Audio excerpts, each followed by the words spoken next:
Big Jim Dunn steps away. Jack Beckman, one of those surprise guys that hasn't won. He's also the defending Traxxas winner. Oh! Big explosion! Jack Beckman just destroyed a Mopar body. You okay down there, Jack? I'm good. Great news as you listen to the onboard communications between Jack and his team. He's good, he climbs out okay, but that sedan became a drop-top convertible very, very quickly. Tony, you've been through your fair share of fires and things like that.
Oh, kaboom!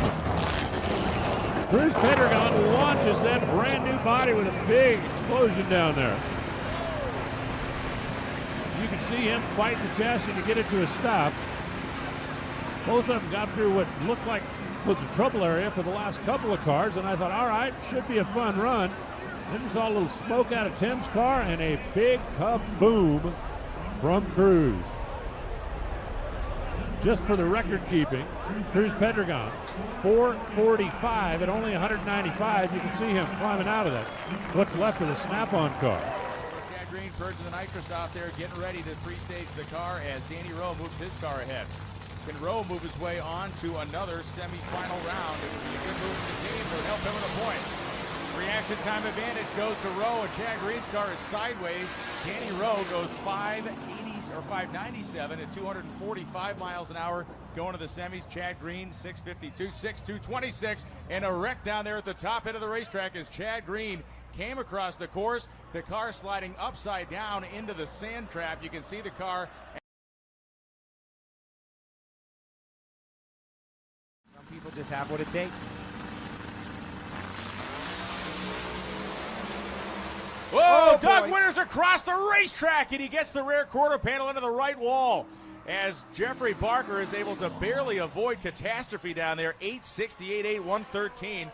Credit where it's due as Doug Winters wheeled the throttle at the exact right moment. It rotated the car, and he got the rear quarter, but that's all he seemingly got. That was weird. Let me tell you, that car turned on a dime. See, the door is open up on Sunoco Vision. Looks as though it hopped up and got into some tire shake, and the door has come open on Doug Winters' car.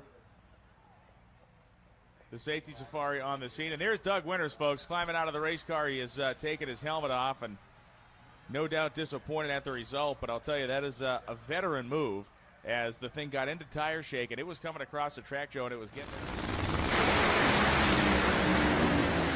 Not going to happen. Oh, and Cruz explodes one. Cruz Pendragon at the finish line just disintegrated a body. At the end of a 4.15 run, 289 miles an hour, it went kaboom. Tim Wilkerson's car smoked the tires early. Got sideways at this end of the racetrack, and he was out of the throttle. From that point on, he was kind of dodging red Snap-on shrapnel down there.